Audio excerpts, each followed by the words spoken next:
Hello, everybody. How you doing? It's Damon yet again, and today, since today is supposed to be SummerSlam weekend, I decided to, in year of continuing the rebooking SummerSlam series. Don't worry, I'll be able to finish through the 12 other editions of my rebooking SummerSlam before the end of August. But since usually SummerSlam is at the end of August, I timed it for it to end at the end of August, not before SummerSlam.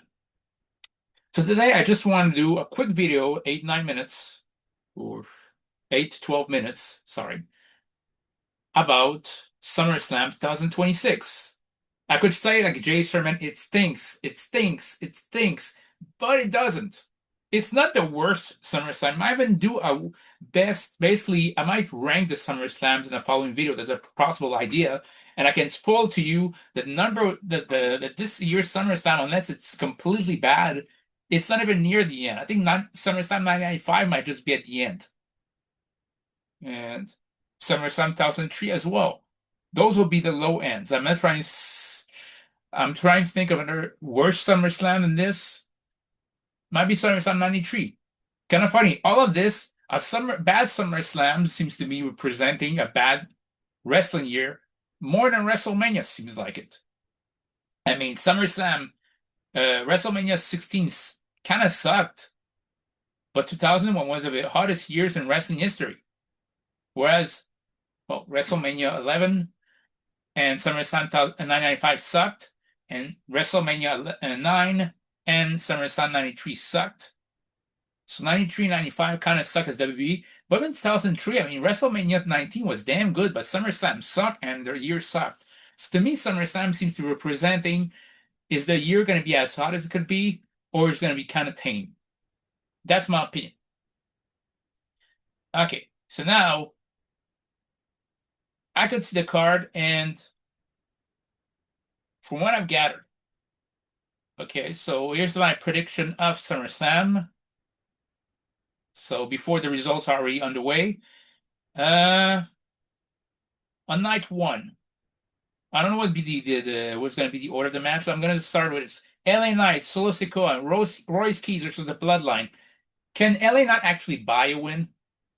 The way they basically had everybody team up on Jacob Fatu makes me feel like the Bloodline is going to win. And honestly, I'm tired of the let's pretend they're not eels when the Bloodline is actually eels. I'm tired of that. Like, either turning me eel completely, because right now they want to do like NWO back in the day, but at least NWO was more over than that actually sold shirt and was the reason why people tuned in. In fact, when I meant this is they actually have high viewership when there was the NWO, whereas the Bloodlines, like, I'm not saying it's downwards trajectory in terms of viewership, but just there. Why can't you just give LA Knight a win? You don't have to pin Jacob Fatu. I wouldn't pin him either. I think you need to protect Jacob Fatu. And if you don't want Jay, but can Jimmy be pinned? Can Solo Sikoa deliver like uh, someone spike, basically followed by maybe let's say LA Knight delivers a BFT and Royce Keys delivers, I don't know, a splash and 1 2 3. Why can't you do that? You know, Bloodline's too dominant, and here's a problem. When you're too dominant like this, you have to be eels, because after a while, if you're like this, you cannot become an eel. You become the obstacle, and the face cannot be the obstacle. The face has to be the person overstepping, overcoming the obstacles. Right now, Alien Knight, Royce's Keys, and Soul Squad, despite their size, seem like the underdogs, and they kind of have to win there, in my opinion. The world's women's title, Io Sky challenges Liv Morgan. Io Sky has gotten the best out of Liv Morgan for so many times, but Liv Morgan didn't defend her title yet, which is a page from the Jade Cargill book of the defending title. Maybe it's a sign of also, like, I have no problem in two women's brand specific titles, but at least it should be only one secondary women's title, because the way it's used, it's like there's a woman U.S. title, women's U.S. champions on the card, but the women's IC champion isn't. And that's the first pay-per-view happens, the women's U.S. title has been installed. And Other cards, where basically the women's IC champion was always just about always present because of Becky Lynch. But when Becky Lynch was around, or even Lyra Valkyria, then the IC title was not on a card. And if the IC title was on the card, the US title was on the card. So what's the point? I have a sneaky suspicion that Liv Morgan's gonna win. There's just so many reasons why Liv Morgan will win.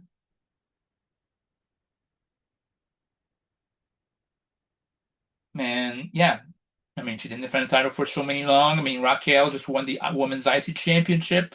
Basically, they're gonna set it up for maybe say to that Roxanne needs to win a title. I'm gonna hint that hey, maybe she should go after the women's tag team titles with Raquel or somebody else for the Judgment Day to rule all women's division or in WWE. I don't know, but I get the feeling like yeah, because if not, Io Sky, bar two segments, seems like she's gotten the best out of Liv Morgan anyway, all the time. My problem with this is I don't like the fact that one or two of the King of the Ring, Queen of the Ring winners lose their moments where their championship match they earned because it makes the whole tournament feels like it was worthless. You know, that's my problem with it.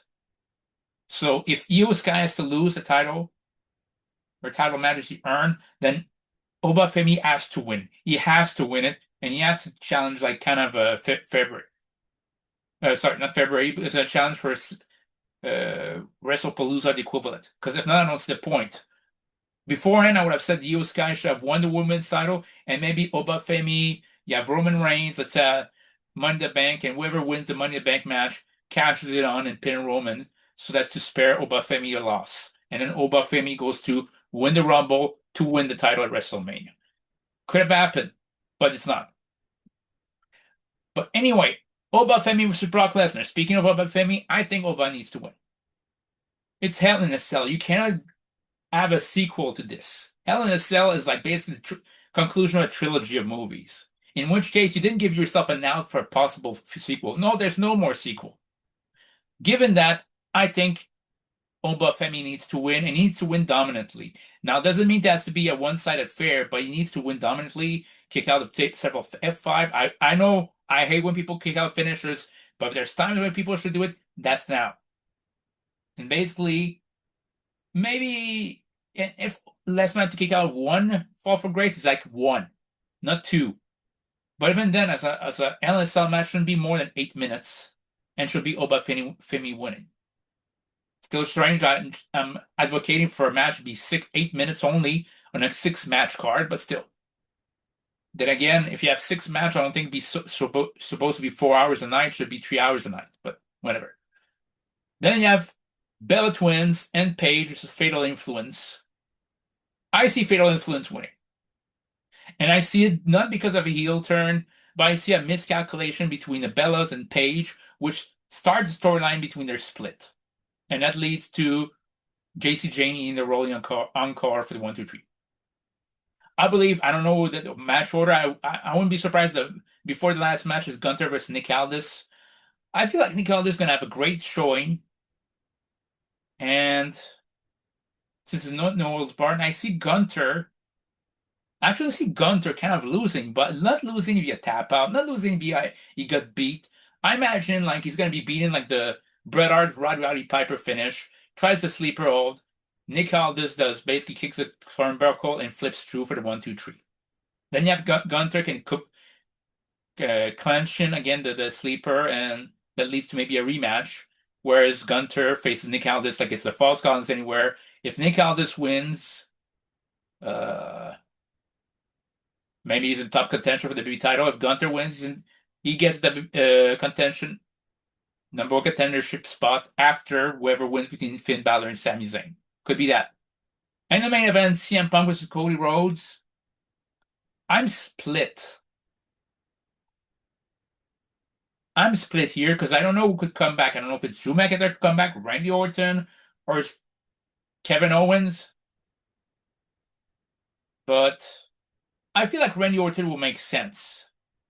I imagine Randy Orton to come out and He's going to play a role in the finish, but I can't say who's going to be winning CM Punk and Cody Rhodes.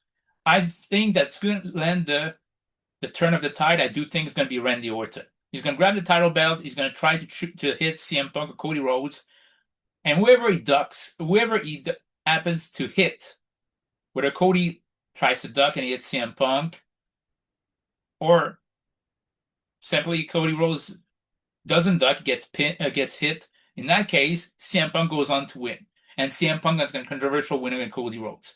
If not, the other way around happens, because I don't see a clean win there. Because this program could last on till WrestleMania, and I don't see a clean win there. So I'll say whoever wins is due to Randy Orton interference. That's how which kind of is a sequel to WrestleMania 42, Night 1. Now, Night 2 of SummerSlam, I believe it'll start with the Intercontinental title between Penta and Chad Gable. Penta, who defended title at WrestleMania successfully. I believe he'll lose to Chad Gable fair and square, but I don't see him tapping out. I feel like Chad Gable is going to hit the ankle lock. It's going to work on his knee, on his ankle, and it's going to soften him up, but he's not going to tap out. But it's going to soften him up for maybe Chad Gable's rolling German suplex, 1, 2, 3.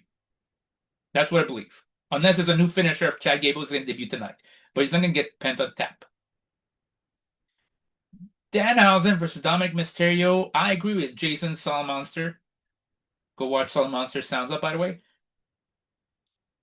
Last year, Dominic Mysterio won against AJ Styles and to keep the IC title. And even last year, I wanted AJ to actually have one last WWE title reign, single style. Didn't get it. This year, 1 year later, Dominic Mysterio is still the AAA Mega Champion, but he's facing Danhausen, who's supposed to be a comedy character. And I have no problem Danhausen to some extent, but I'll be honest, I started having problems with him, just like with Trick Williams, just like with the Bloodline, because it's like they always win. To the point of detriment of everybody else. Like, Danhausen beat Miz easily. Miz, a former 2-time WWE champion, 2-time US champion, 8-time IC champion, Omni Countless Time Tag Team champion, 2 times Money in the Bank winner. Miz, even at this point in his career, should still be kind of protected. Maybe Miz actually doesn't care about that. I still believe he should, because if that means nothing.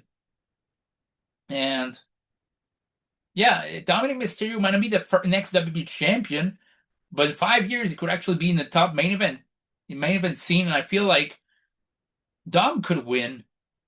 Danhausen could lose. Mysterio, it doesn't even need to be he knocks Danhausen down 1, 2, 3. It can be simply like Dominic Mysterio is about to be beaten. Danhausen, basically, JD McDonough, whatever. Somebody comes down the corner. Danhausen says, "You are," and then Don Mysterio hits basically a scissor, basically a leg scissor roll up 1, 2, 3.